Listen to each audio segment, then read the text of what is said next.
வணக்கத்தை தெரிவித்துக் கொள்கின்றோம். முக்கியமாக உங்கள் அனைவருக்கும் இந்த நேரத்தில் புதிய வருடம் பிறந்திருக்கிறது. அற்புதமான வருடமாக 2025 உங்களுக்கு அமைய வேண்டும். நம்ம எல்லா தமிழ் சொந்தங்களுக்கும் இந்த ஆண்டு ஒரு அற்புதமான ஆண்டாக அமைய வேண்டும் என்று இந்த நேரத்தில் மறுபடியும் நாங்கள் ஆண்டவனை வேண்டிக் கொள்கின்றோம். சகோதர சகோதரிகளே, நாம் இன்னைக்கு 2-3 விஷயங்களுடன் உங்களிடம் பேச வேண்டும் என்பது எங்களுடைய ஆசை. முதல்ல, பாரதிய ஜனதா கட்சியினுடைய மகளிர் அணி, எங்களுடைய மாநில தலைவி சகோதரி உமாரதி அவர்கள் தலைமையில் நாளைக்கு மதுரையிலிருந்து நீதி கேட்பு பேரணி புறப்பட்டு சென்னை வந்து ஆளுநரை சந்திக்க இருக்கிறது. 3ஆம் தேதி மதுரையில் அவங்க ஆரம்பித்து 7 இடத்துல அவர்கள் தங்களுக்கான ஒரு பிரேக் எடுத்துக்குவாங்க. 8வது ஸ்டாப்பாக சென்னைக்கு வருவாங்க. இதான் ஒரிஜினல் ப்ரொபோசல் பிளான். ஆனா இன்னைக்கு மதுரை மாநகர காவல்துறை அனுமதி மறுத்திருக்கிறாங்க. அதனால் உறுதியாக எங்களுடைய சகோதரிகள் உறுதியாக நாங்கள் நாளைக்கு அங்க மதுரையில் இருப்போம். யாருக்கும் எந்த பிரச்சனையும் இல்லாம ஒரு அறவழியில எங்களுடைய போராட்டத்தை நாங்கள் மதுரையிலிருந்து முன்னெடுப்போம். அதே நேரத்தில் பாரதிய ஜனதா கட்சியை சார்ந்த தலைவர்கள், தொண்டர்கள் எல்லோரும் காவல்துறையினுடைய உத்தரவுக்கு நாங்கள் எப்பவுமே கட்டுப்பட்டிருக்கோம். நாளைக்கு நாங்க ஆர்கியூ பண்றோம். எங்க கேஸ் அமைதியான முறையில் ஒரு பேரை நடப்பது எதுக்கு நீங்க தடுக்கிறீங்க? யாருக்கும் எந்த பிரச்சனை நம்ம கொடுக்க போறதில்ல. ரூட் பிளான் கொடுக்கிறோம். எந்த 7 இடத்துல நாங்க நிக்க போறோம்னு சொல்றோம். ஆளுநரை பார்ப்பதற்காக வர்றாங்க. இவங்க எந்த சட்டம் ஒழுங்கு எங்கேயும் கெடுக்க போறது கிடையாது. ஆனால் நாளைக்கு காவல்துறை இதை மறுபரிசீலனை செய்வாங்கன்னு நான் நம்புறேன். எப்படி இருந்தாலும் இந்த மகளிர் அணி, இந்த குழு நம்முடைய மாநிலத்தினுடைய மூத்த தலைவர்கள் தலைமையில் நம்முடைய ஆளுநரை சந்தித்து ஒரு புகார் பட்டியலை கொடுக்க இருக்கிறார். திராவிட முன்னேற்ற கழகம் ஆட்சிக்கு வந்த பிறகு கடந்த 3.5 ஆண்டுகள்ல எந்த அளவுக்கு தமிழகத்தில் சட்டம் ஒழுங்கு சீர்குலைந்திருக்கிறது, எந்த அளவுக்கு பெண்களுக்கு எதிரான குற்றம் அதிகரித்திருக்கிறது. முதலமைச்சர் அவர்கள் இன்னைக்கு எல்லா இடத்துலையும் நம்முடைய ஸ்டாலின் ஐயா அவர்கள் திரும்ப அவர்கள் சொல்லக்கூடிய ஒரே ஒரு வார்த்தை அமைதி பூங்கா தமிழகம் அப்படிங்கிற வார்த்தையை அடிக்கடி பயன்படுத்துறாங்க. ஆனால் முதலமைச்சர் அவர்களுக்கு ஒரே ஒரு விஷயத்தை மட்டும் நாங்க அவங்க கவனத்துக்கு வைக்கிறோம். 2022 நம்முடைய NCRB, national crime records bureau, இந்தியாவில் நடக்கக்கூடிய குற்றங்களை எல்லாம் தொகுத்து அறிக்கையாக கொடுக்கக்கூடிய அமைப்பு நேஷனல் கிரைம் ரெக்கார்ட்ஸ் பியூரோ. அவங்க கிரைம் இன் இந்தியா அப்படின்னு கடைசி அறிக்கை கொடுத்திருக்காங்க. 2023க்கான அறிக்கை இன்னும் வரல, எந்த நேரத்திலும் வெளியிடப்படலாம். அந்த 2022 அதாவது திமுக ஆட்சிக்கு வந்து முழுமையாக ஓராண்டு காலம் முடித்த பிறகு தமிழகத்தில் முதல் ஆண்டுல மட்டும் திமுகவை பொறுத்தவரை, திமுகவினுடைய ஆட்சியை பொறுத்தவரை பெண்களுக்கு எதிரான குற்றம் 8.29% அதிகரித்திருக்கிறது. 2021 முடிவுக்கும் 2022 முடிவுக்கும். குறிப்பாக கற்பழிப்பு வழக்குகள் மட்டுமே 31.89% அதிகரித்திருக்கிறது. குழந்தைகளுக்கு எதிரான குற்றங்கள் 2021 4465, 2022 4968, அப்ப கிட்டத்தட்ட 8.5% அதிகரித்திருக்கிறது. 2024 வந்திருக்கக்கூடிய குழந்தை திருமண புகார் பாத்தீங்கன்னா 2023 பார்க்கும் பொழுது 2024 55.6% அதிகரித்திருக்கிறது. முதலமைச்சர் அவர்கள் இந்த ஆய்வறிக்கையை மறுக்கலாம். முதலமைச்சர் அவர்கள் வந்து தமிழகம் அமைதி பூங்கான்னு சொல்லலாம். ஆனா NCRBயை பொறுத்தவரை தமிழக காவல்துறை புகார பதிவு செய்யற டேட்டால இருந்து எடுத்து, FIR இருந்து எடுத்து அதை வந்து எல்லா மாநிலத்துக்கும் அனுப்புறாங்க. ஆனால் திமுக ஆட்சிக்கு வந்து முதல் ஆண்டிலிருந்து இந்த 2023க்கான ஆய்வறிக்கை வரும். இன்னும் சில மாதங்கள்ல வர இருக்கு. அன்னைக்கும் பத்திரிகை நண்பர்கள் நாங்க சொல்லத்தான் போறோம். திமுக வந்த பிறகு பெண்களுக்கு எதிராக, குழந்தைகளுக்கு எதிராக குற்றங்கள் எந்த அளவுக்கு அதிகரித்திருக்கு. இன்னைக்கு இவ்வளவு பேசக்கூடிய முதலமைச்சர் இந்தியாவில் எங்கேயுமே இல்லாத அநியாயம் தமிழகத்தில் நடந்து கொண்டிருக்கிறது. குறிப்பாக மாநில குழந்தைகள் உரிமை பாதுகாப்பு ஆணையம், SCPCR, state children protection committee, SCPCR சொல்லக்கூடிய அமைப்பை 2.5 ஆண்டுகளா தமிழகத்தில் பங்கன் ஆகாம இருக்கு. குறிப்பாக 18 வயதுக்கு கீழ் நடக்கக்கூடிய போஸ்கோ குற்றச்செயல்கள், போக்சோ அப்படின்னு நம்ம சொல்றோம். சிறார்கள் ஒரு சிறைக்கு போறாங்கன்னா கண்காணிக்க வேண்டிய பொறுப்பு இந்த SCPCR அமைப்புக்கு இருக்கு. SCPCR அமைப்பு, மாநில குழந்தைகள் உரிமை பாதுகாப்பு ஆணையம் 2.5 ஆண்டுகளாக தமிழகத்தில் செயலிழந்திருக்கு. தலைவர் இல்ல, கோர்ட்டு பிரச்சனை, புதிய கமிட்டி அவங்க போடல. அப்படி இருக்கும் பொழுது குழந்தைகளுக்கு எதிரான குற்றச்செயலை யாரு கண்காணிக்க போறாங்க? இவ்வளவு பேசக்கூடிய முதலமைச்சர், காவல்துறையை கையிலே வைத்திருக்கக்கூடிய முதலமைச்சர், தமிழகத்தில் ஒரு முக்கியமான கான்ஸ்டிடியூஷனல் பாடி SCPCR இன்னைக்கு வந்து பங்கன் ஆகாம தமிழகத்தில் இருக்கு. இதுவும் முதலமைச்சர் கவனத்தில் இருக்கா இல்ல முதலமைச்சர் தெரியலையா? அடுத்து இன்னொன்று, குற்றங்கள் அதிகமா காட்டக்கூடாது என்பதற்காக காவல்துறை FIR ரெஜிஸ்டர் பண்ற மறுக்கிறாங்க. இது உண்மை. கிராமத்திலிருந்து நகரம் வரை எல்லா இடத்திலும் காவல்துறைக்கு தெரியும் NCRB மானிட்டர் பண்றாங்க. காவல்துறைக்கு தெரியும். இது போல பத்திரிகையாளர் சந்திப்புல என்னை போன்றவர்கள் நண்பர்கள்ட்ட பேசுவோம், பாருங்க குற்றச்செயல் அதிகமாயிருச்சுன்னு சொல்லுவாங்கிற ஒரே காரணத்திற்காக குற்றங்களை ரெஜிஸ்டர் பண்றதுக்கு காவல்துறை அனுமதி மறுக்கிறாங்க. இதனாலதான் நீங்க பாத்தீங்கன்னா அயனாவரத்துல சமீபத்துல மனநலம் பாதிக்கப்பட்ட ஒரு பெண்ணுக்கு கயவர்கள் அத்தனை பேர் சேர்ந்து வன்கொடுமை அந்த குழந்தையின் மீது செய்தும் கூட போலீஸ் ஆபீசர்ஸ் வார்ன் பண்ணி அனுப்புறாங்க. இதெல்லாம் இந்தியாவில் எங்கேயுமே பார்க்க மாட்டோம். அதாவது வளர்ந்த மாநிலம் தமிழகத்திலிருந்து நாம் பேசிக் கொண்டிருக்கின்றோம். இது தொடர்ச்சியா நாம நிறைய விஷயத்தை பேசிட்டே போலாங்க. சென்னையில் இதே போல அண்ணா நகர் பகுதியில் 10 வயது மகளை இதே போல சண்டை போட்டு தான் எஃப்ஐஆர் ரெஜிஸ்டர் பண்ண வேண்டியதா இருந்துச்சு. தொடர்ந்து எல்லா இடத்திலும் கூட நேத்து கூட பாத்தீங்கன்னா திருநெல்வேலியில் இதே மாதிரி ஒரு கேஸ், எல்லா இடத்திலும் கூட ஒரு கட்சி நண்பர்களோ பொதுமக்களோ போலீஸ் ஸ்டேஷன்ல ஒரு ஃப்ரீ ரெஜிஸ்ட்ரேஷன் ஆஃப் எஃப்ஐஆர் நடக்கிறது இல்லைங்க. மக்கள் அப்படியே நடந்து போய் இதாங்க ஐயா கேஸ்னா உடனே ரெஜிஸ்டர் பண்றது கிடையாது. காரணம் இவர்களுக்கு தெரியும், குற்றச்செயல்கள் அதிகரிக்கும் பொழுது அவங்கள பஞ்சாயத்து பண்ணி பைசல் பண்ணி அனுப்பிச்சிட்டோம் அப்படின்னா நமக்கு குற்ற செயல்கள் பதிவு செய்யாத பொழுது யாருக்கும் தெரியாது. இதை நாங்கள் வன்மையா கண்டிக்கின்றோம். தமிழகத்தில் ஏதோ கிராமத்தில் இருக்கக்கூடிய பிரச்சனை இன்னைக்கு சென்டர் சிட்டி சென்னைக்குள்ள எஃப்ஐஆர் ரெஜிஸ்ட்ரேஷன் பண்றதை டினை பண்றாங்க. இதையெல்லாம் கண்டிச்சு தான் நம்முடைய மகளிர் அணி நாளைக்கு மதுரையிலிருந்து போராட்டத்தை முன்னெடுக்க இருக்கின்றார்கள். அதனால் நிச்சயமாக அது நடக்கும் என்கின்ற நம்பிக்கை இருக்கு. அந்த போராட்டத்தினுடைய முடிவுல மாண்புமிகு ஆளுநரை சந்திப்பார்கள் என்கின்ற நம்பிக்கையும் எங்களுக்கு இருக்கு. இது முதல் பகுதிங்கன்னா. இரண்டாவது உங்களுக்கு பிரஸ் மீட்ல நாங்க சொல்ல இருக்கிறதுங்கன்னா, இன்னைக்கு திமுக ஆட்சிக்கு வந்த பிறகு பஞ்சப்பாட்டு பாடுவது மட்டுமே அவருடைய முழு நேர தொழிலா இருக்கு. ஏங்கன்னா இன்டர்நெட் பில் கட்டல எஜுகேஷன் டிபார்ட்மெண்ட், இன்டர்நெட் பில் கிடையாது, அதுக்கு ஒரு பெரிய லெக்சர் கொடுப்பாங்க. இன்னைக்கு தனியார் பள்ளிகள் அமைப்பு தமிழ்நாட்டில் பல தனியார் பள்ளிகள் அமைப்பு இருக்கு. 1-2 இல்ல, தனியார் பள்ளிகள் இருக்கணும். நாங்க அவங்க மேல் குற்றச்சாட்டு வைக்கல. தனியார் பள்ளிகள் நடத்துங்க, மக்களுக்கு நல்ல கல்வி கொடுங்க.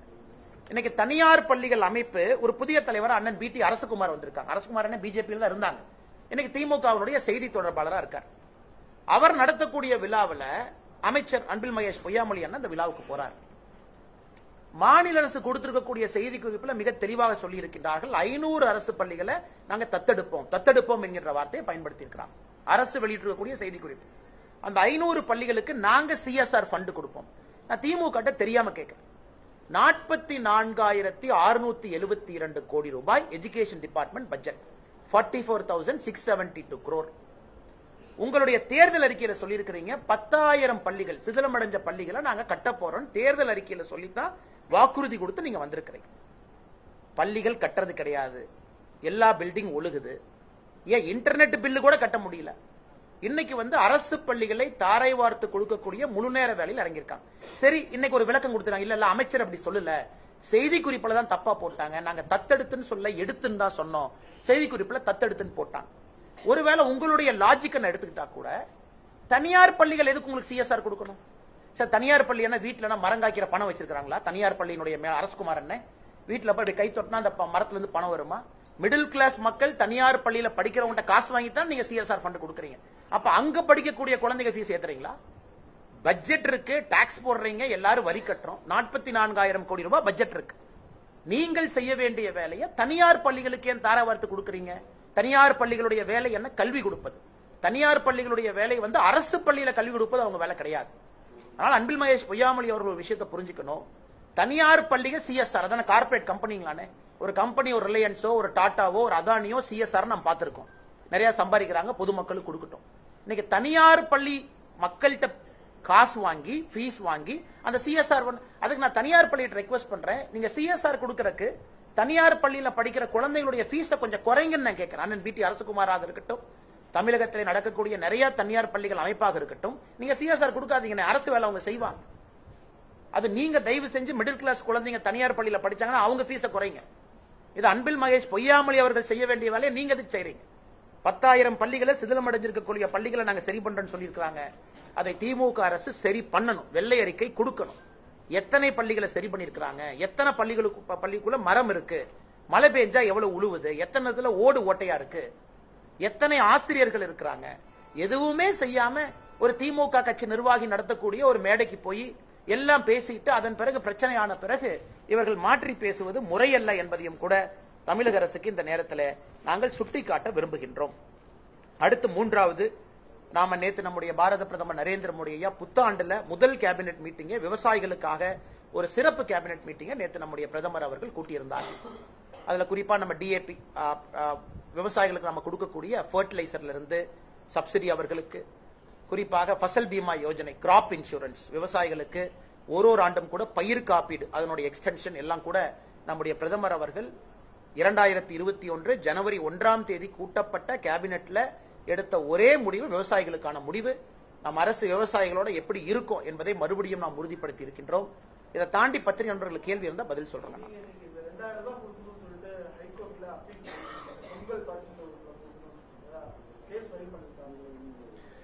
பாரதிய ஜனதா கட்சியை பொறுத்தவரை பொங்கல் பரிசு தொகை என்பது காலம் காலமாக ஆண்டாண்டுல மக்களுக்கு கொடுக்கக்கூடிய ஒரு பரிசு. எல்லா ஆண்டும் கொடுக்கணும். இது இவர்கள் எங்கேயோ இருந்து புடுங்கி யாரும் கொடுக்கலீங்கன்னா, ஒரு அரசு பட்ஜெட் போடும் போதே அவங்களுக்கு தெரியும் இதற்கான ப்ரொவிஷன். ஏன்னா எல்லா வருஷமும் கொடுக்கிறோம். திமுக ஆட்சிக்கு வந்தவுடன் 21 தொகுப்பை கொடுத்தாங்க. அது உங்களுக்கு தெரியும். எல்லாம் போய் அந்த பாவு மாதிரி சர்க்கரை எல்லாம் கொடுத்தாங்க. எல்லாம் பக்கெட்ல பிடிச்சிட்டு வந்தோம். அதன் பிறகு போன ஆண்டு கொடுக்க மாட்டேனாங்க. எல்லாரும் சண்டை போட்ட பிறகு 1000 ரூபாய் கொடுத்தாங்க. ஒரு ஆண்டும் இதே பிரச்சனையை செய்யறாங்க. அதனால் பொங்கல் என்பது மக்கள் எதிர்பார்க்கக்கூடிய ஒரு பண்டிகை. மக்களுக்கு செலவு இருக்கும், விவசாய பெருமக்களுக்கு செலவு இருக்கும், எல்லோருக்கும் செலவு இருக்கும். ஆனால் இவங்க பொங்கலுக்கு பரிசு தொகை கொடுக்க வேண்டும். ஏன்னா இது நாம இன்னைக்கு நேத்து இல்ல. இவங்களுக்கு நிதிச்சுமை பினான்ஸ் மினிஸ்டர் இன்னைக்கு தான் தெரியுமா. தங்கம் தென்னரசன் எங்க போயிட்டாங்க 6 மாசத்துக்கு முன்னாடி. லெஜிஸ்லேட்டிவ் அசம்பிளில பட்ஜெட் தாக்கல் செய்யும் பொழுது தங்கம் தென்னரசனுக்கு நம்பர்ஸ் தெரியாதா? இல்ல அவங்க தேர்தல் வாக்குறுதி கொடுக்கும் போது நம்பர்ஸ் தெரியாதா? எல்லோருக்குமே தெரியும். 1 லட்சம் கோடி ரூபாய் கடன் வாங்குறீங்க. போன ஆண்டு 90,000 கோடி கடன், இந்த ஆண்டு 1 லட்சம் கோடி ரூபாய் கடன் வாங்க போறீங்க. வாங்கக்கூடிய கடன் என்ன சார் பண்றீங்க தெரியாம நான் கேட்கிறேன். நீங்க வாங்குற கடனை என்ன செய்றீங்கன்னு தயவு செஞ்சு சொல்லுங்க. வாங்குற இவ்வளவு கடன் வாங்கி உங்களால 1000 ரூபாய் கொடுக்க முடியலன்னா என்ன நீங்க அரசு நடத்தி கொண்டிருக்கிறீர்கள்? 2000 ரூபாய் கொடுக்க முடியல. ஆனா பாரதிய ஜனதா கட்சியினுடைய வழக்கறிஞர் பிரிவு அவங்க போராட்டத்தில் இறங்கி இருக்கிறாங்க. விவசாயிகள் பிரிவு அவங்க போராட்டத்தில் அவங்க இறங்குவாங்க. எல்லா அமைப்புகளுக்கும் நாங்கள் அறிவுறுத்தி இருக்கின்றோம். இதை மக்கள்கிட்ட எடுத்துட்டு போங்க. இவர்கள் பொங்கல் பரிசு தொகை கொடுக்கும் வரை திமுக அரசை நீங்கள் விடக்கூடாது என்று வலியுறுத்தி இருக்கின்றோம். கல்வி விவகாரத்தில் மத்திய அரசு மாநில அரசு மிரட்டுவதா அன்பு மகேஷ் அவர்கள் தெரிவிச்சிருக்காரு. அதாவது புதிய கல்விக் கொள்கையை ஏற்றால் தான் நாங்கள் நிதி கொடுப்போம், இல்லட்டா கல்வியை நீங்க மாநில பள்ளிகளுக்கு மாற்றுங்க இவங்க தரப்பு கேட்காங்க. எங்களுடைய பிள்ளைகளை நாங்க பாத்துக்கிட்டோம் சொல்லிட்டு அமைச்சர் விளக்கம். ஆனா இந்தியாவில் பாரதிய ஜனதா கட்சியை சாராத ஆட்சிகள் எத்தனையோ நடக்குதுங்கண்ணா. எல்லா ஸ்டேட்லயும் நடக்குது. எந்த மாநிலத்திலும் எழுப்பாத ஒரு புகாரை இங்க இருக்கக்கூடிய நம்முடைய அமைச்சர் பெருமகன் அவங்க எழுப்புறாங்க. PM ஸ்ரீ ஸ்கூல், அந்த 16,000 பள்ளிகள் நம்முடைய பிரதமர் கொண்டு வந்ததே புதிய கல்விக் கொள்கையினுடைய அம்சமாக, தனியா கொண்டு வரலீங்கன்னா.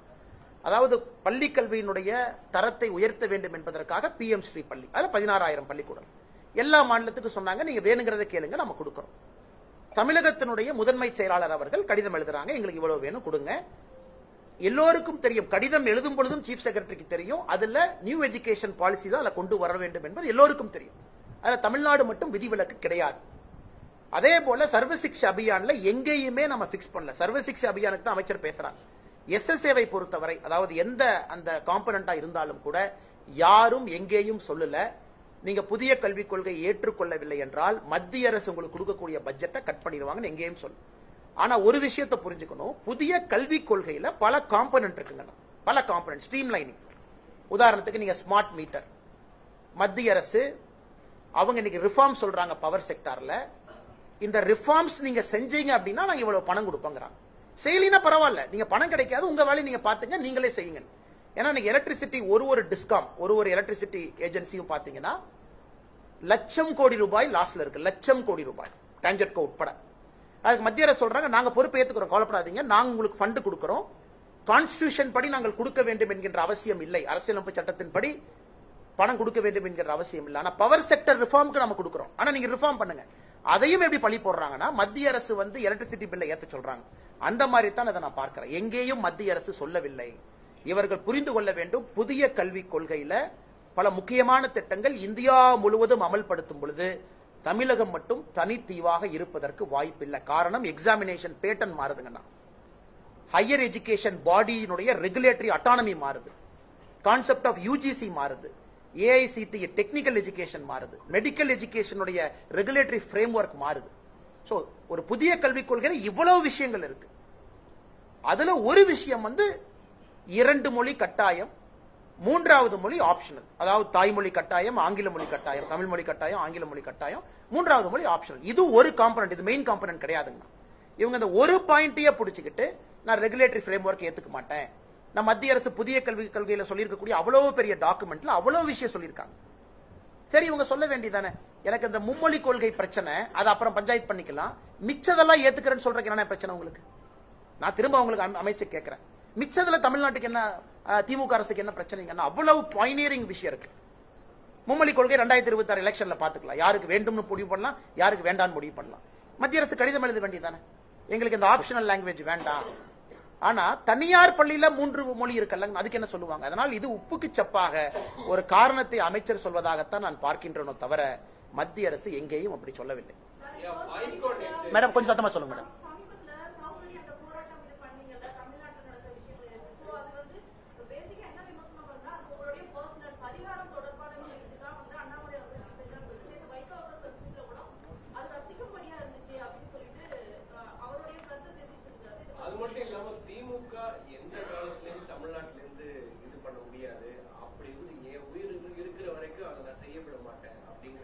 நான் உண்மையாலுமே வைகோ ஐயாவின் மீது ஒரு பெரும் மரியாதை வைத்திருக்கக்கூடிய ஒரு மனிதன். தமிழகத்தில் ஒரு பெரிய எழுச்சியோடு ஒரு கொள்கையோடு அரசியல் நடத்த வேண்டும் என்று நடத்தி கொண்டிருந்த தலைவர் ஒருவர் திமுகவிலிருந்து பிரிந்து வெளியே வந்த பொழுது அவருக்கு கிடைத்த வரவேற்பு, அவரிடம் இருந்த மாவட்ட செயலாளர்கள், அவர் பேசிய பேச்சுக்கள்லாம் இன்னைக்கு வைகோ ஐயா திரும்ப பார்க்கணும் அன்போடு கேட்டுக்கிறேன். என்னுடைய அனுபவம் ரொம்ப குறைவு, ஆனா வைகோ ஐயாவை நான் எந்த விதத்திலும் நான் கிரிட்டிசைஸ் பண்ண போறது கிடையாது. அதனால அன்னைக்கு திமுக வைகோ ஐயா எதிர்க்க நினைச்சார், அதைத்தான் நாங்க இன்னைக்கு நினைக்கிறோம். வைகோ ஐயா அவர்கள் ஒரு காலத்தில் வெளியே வரும்போது அத்தனை மாவட்ட செயலாளர்கள் வந்தாங்க, பெரிய நெடும் பயணம் தமிழகத்தில் எடுத்திருக்கிறாங்க. திமுகவை அவர் திட்டியதெல்லாம் ஒரு வீடியோ போட்டோம்னா இலங்கை தமிழர் இஷ்யூல இருந்து திமுகவினுடைய நடவடிக்கை தமிழகத்தில் வைகோ ஐயா மாதிரி யாரும் திட்டிருக்க முடியாது. இன்னைக்கு அதே வைகோ ஐயா அவர்கள் என்ன சொல்றாங்கன்னா, நான் உயிரோடு இருக்கும் வரை தமிழகத்தில் திமுக ஆட்சி யாரும் அகற்ற விட மாட்டேன். என்னை பொறுத்தவரை வைகோ ஐயா நல்லா இருக்கணும், 150 வருஷம் வாழணும். அவர் கண் முன்னால் 2026 நாங்கள் திமுகவை இங்கே இருந்து அகற்றி காட்டுகின்றோம். அதை வைகோ ஐயா பார்க்கத்தான் போறாங்க. ஆரோக்கியமான வைகோ ஐயா அதை பார்க்கணும். இரண்டாவது உங்களுடைய அரசியல் கட்சிகளை பொறுத்த வரைக்கும் மேடம் ஒரு விஷயத்தை புரிஞ்சுக்கணும், ஒரு சத்தியகிரக போராட்டத்தை யாருக்குமே புரியாது ஆரம்பத்தில். மகாத்மா காந்தி அவர்கள், நான் மகாத்மா காந்தியோட கால் நெகத்தினுடைய தூசுக்கு சமங்க. ஆரம்பத்தில் இல்ல மதுரையில வந்து நான் இந்த மாதிரி ட்ரெஸ் எல்லாம் போட மாட்டேன், காதி தான் போடுவேன்னா நிறைய பேருக்கு புரியல. ஏன் நான் ட்ரெயின்ல ஃபர்ஸ்ட் கிளாஸ்ல போக மாட்டேன், நான் தேர்ட் கிளாஸ்ல தான் போவேன், யாருக்கும் புரியல.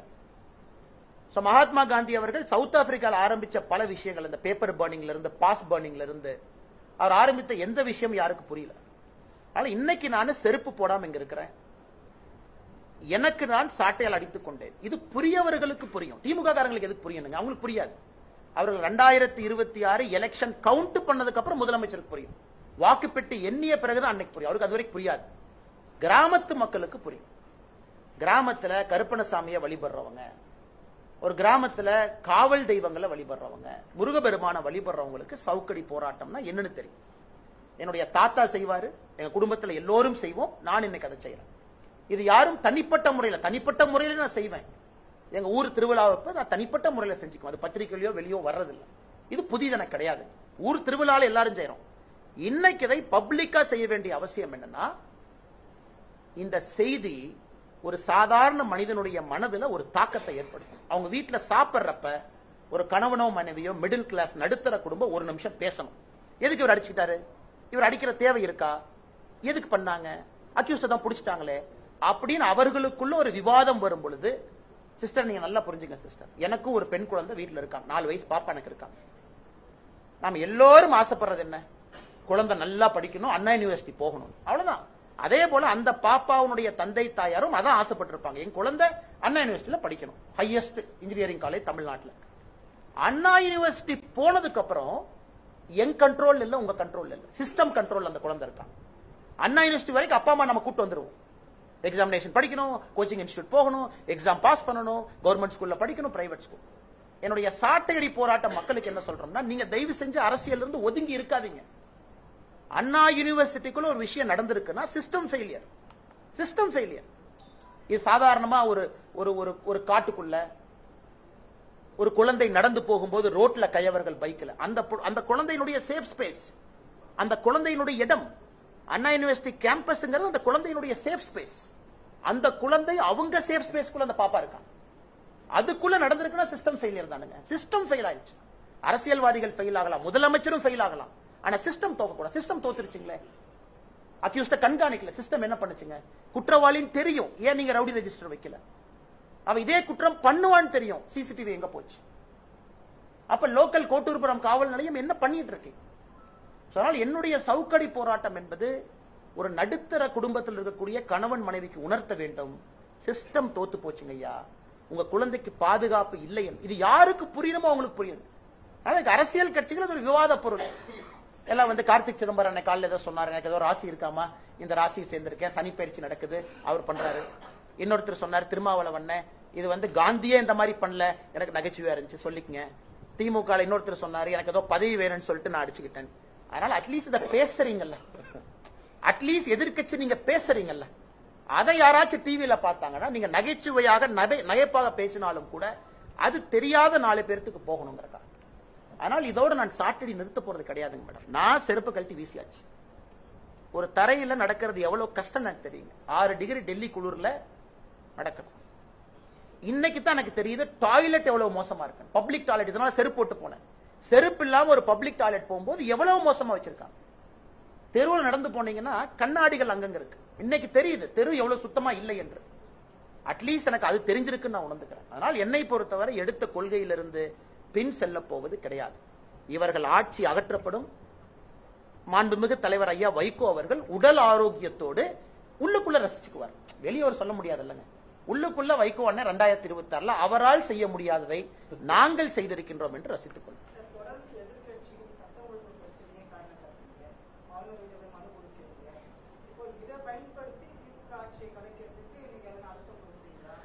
சார், நான் எப்பொழுதுமே ஜனநாயக முறையில் ஒரு தனிப்பட்ட மனிதனாக, இந்த கட்சியினுடைய தொண்டனாக உண்மையை சொல்ல வேண்டும் என்றால் 356 என்பது காலம் கடந்து விட்டது.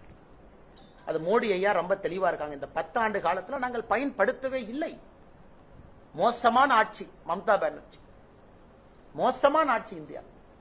திமுக சட்டம் ஒழுங்கும் அது பக்கத்துல ஆல்மோஸ்ட் ஈக்குவலா இருக்காங்க 2 பேரும். அறவழி 356 பயன்படுத்தினா எதுக்குங்க செருப்பு எல்லாம் சுத்தணும்? எதுக்கு சாட்டை எடுத்து அடிச்சுக்கணும்? அறவழியிலே மக்கள் இவர்களை வீட்டுக்கு அனுப்ப வேண்டும் என்பதில் தெளிவா இருக்கும். ஆனால் எங்களை பொறுத்தவரை ஜனநாயகத்தினுடைய பதில் ஜனநாயகத்துல தான். இந்திரா காந்தி அம்மையார் அவர்கள் முதலா கேரளா போனாங்க. உங்களுக்கு ஸ்டோரி தெரியும். இந்தியாவிலே முதல் 356 எங்க பயன்படுத்தினாங்க?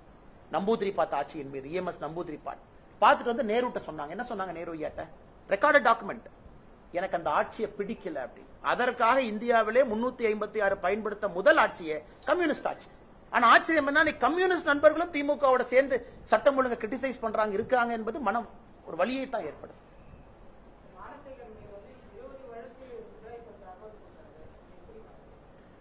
அண்ணா இன்னைக்கு நான் கேட்கிறேங்கண்ணா, ஞானசேகரன் எங்க கட்சியிலேயே இல்ல.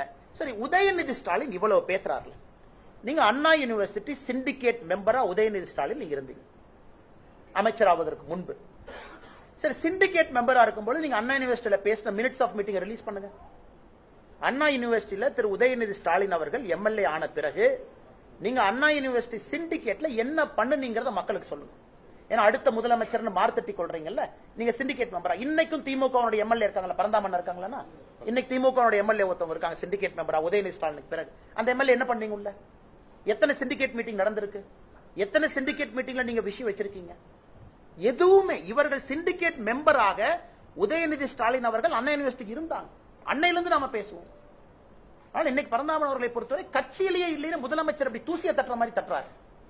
நாங்க புகைப்படம் ஆதாரம், பத்திரிகையில பவள விழால் அவர் இருந்த காட்சி, அவரோடு பெரிய அமைச்சர்கள், அண்ணன் மா சுப்பிரமணியன். இன்னைக்கு ஒரு பிரச்சனை, எல்லாம் எஸ்கேப் ஆகிறாங்க பாருங்க. உதயநிதி ஸ்டாலின் பிரஸ் பாக்குறது இல்ல. அவரை பார்த்தா நீங்க கேட்கிற முதல் கேள்வி தெரியும், எஸ்கேப். அவங்களுக்கு என்ன, 3 மாசம் நம்ம பார்க்கலாம், மக்கள் மறந்துடுவாங்க, அடுத்த இஷ்யூ வரும், அதுக்கு போயிடலாம். இதுல ஒரு துணை முதலமைச்சர் பிரஸ் பார்த்து அவங்க தரப்பு கிளாரிபிகேஷனை கொடுக்க முடியலனா தைரியம் இல்ல உங்களுக்கு. எதுக்கு துணை முதலமைச்சராக நீங்க இருக்கணும்? ரிசைன் பண்ணிட்டு போயிருங்க.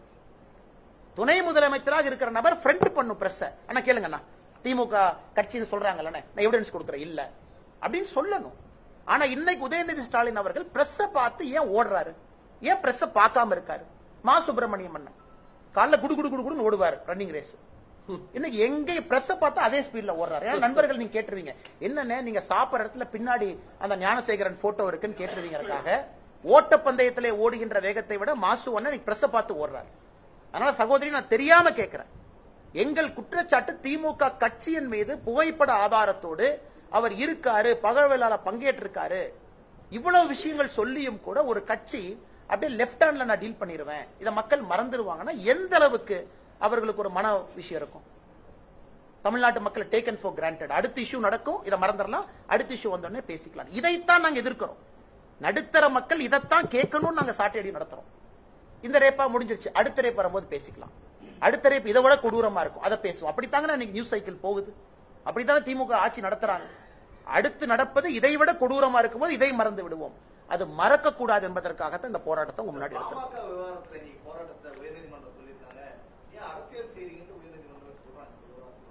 தெரியலங்க எனக்கு என்ன சொன்னாங்க.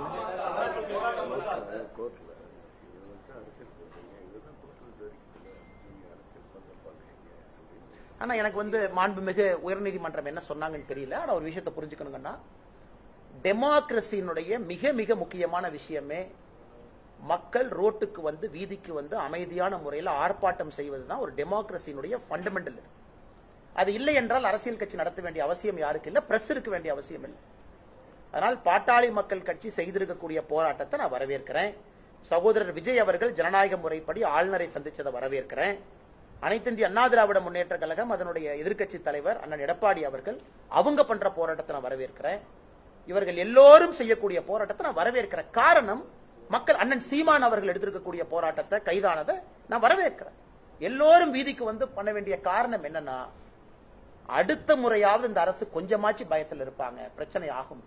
அதனால எல்லா கட்சிகளும் வீதிக்கு யாரும் பஸ் உடைக்கலையே, யாரும் கல்லெடுத்து போடலையே, யாரும் காவல்துறையினுடைய சட்டையை கை வைக்கலையா, எல்லாம் அமைதியான முறையில் பர்மிஷன் கொடுக்கலையே, அரெஸ்ட் பண்ணிக்க, அப்படித்தான் இருக்கும். அதனால எங்கே மாண்புமிகு உயர்நீதிமன்றம் என்ன சொன்னாங்க எனக்கு தெரியாது. பட் இருந்தும் ஒரு அரசியல் கட்சி தலைவராக நான் சொல்லக்கூடிய எங்களுடைய வாதம் அது.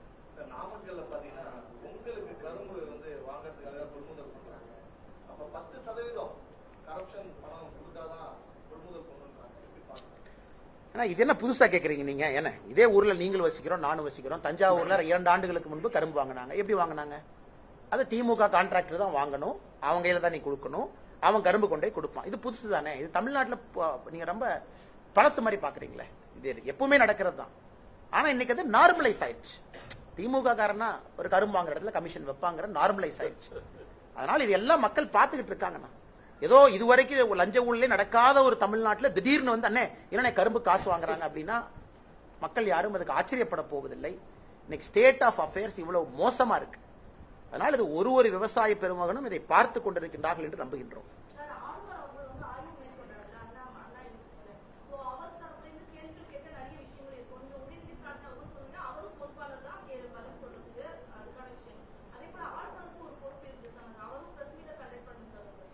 புதுசா இருக்கு மேடம். அதாவது இன்னைக்கு ஆளுநர் அவர்கள் நான் ஏற்கனவே சொல்லி இருக்கின்றேன், நான் தான் முதல்ல சொன்ன நினைக்கிறேன் மேடம். ஆளுநர் அவர்கள் எதற்கு பத்திரிகையாளர் சந்திப்பு நடத்தணும்னு கேட்டேன். அதாவது அந்தந்த மாநிலத்தினுடைய ஆளுநர்கள் ஸ்டாண்ட மாத்திக்கலீங்க. வந்தாவே பொலிட்டிக்கல் கேள்வி வரும், அல்லது நார்மல் கேள்விக்கு பதில் சொன்னால் அது பாலிடிக்ஸ்ல போய் முடியும். சட்டம் ஒழுங்கு சரியில்லைன்னு ஆளுநர் சொல்றாரு. அது தமிழக ஆளுநர் சொல்லலாமா? கேள்வி நம்பர் 1. தமிழக ஆளுநர் சொல்றதுக்கு அனுமதி இருக்கா? கேள்வி நம்பர் 2. அதனால் என்னை பொறுத்தவரை ஆளுநர் அவரு வேலையை செய்யறாரு. இங்க ஆளுநர் லெப்டினன்ட் கவர்னர் இல்ல, இஸ் அ கவர்னர். லெப்டினன்ட் கவர்னராக இருந்தால் சகோதரன் நீங்க கேட்கிற கேள்வியில் நியாயம் இருக்கு. தமிழிசை சவுந்தரராஜன் அக்கா புதுச்சேரிக்கு இருந்தாங்க, அட்மினிஸ்ட்ரேட்டிவ் பவர்ஸ் அவங்க கையில இருக்கு. Lieutenant governor Delhi, administrative powers அவங்க கையில இருக்கு. தமிழ்நாட்டை பொறுத்தவரை ஆளுநர் ஃபிகர் ஹெட்டா இருக்கிறார். இங்க ஒரு வைஸ் சான்சலர் போடுறக்கே இந்த பஞ்சாயத்து. இந்தியால எங்கேயுமே யூஜிசி நாமினி பிரச்சனை இல்லாம இருக்காங்க.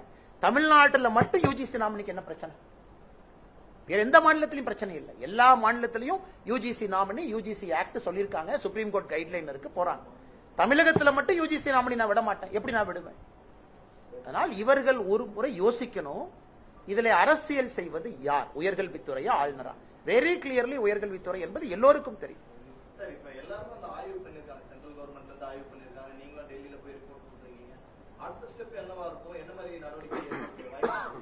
என்சிபிசிஆர் பொறுத்த வரைக்கும் வந்திருக்கக்கூடிய குழு ஒரு டெக்கரேட்டட் போலீஸ் ஆபீசர், மகாராஷ்டிராவுடைய முன்னாள் டிஜிபி ஒருத்தவங்க வந்ததா பேப்பர்ல பாத்தங்கன்னா, அப்புறம் என்சிபி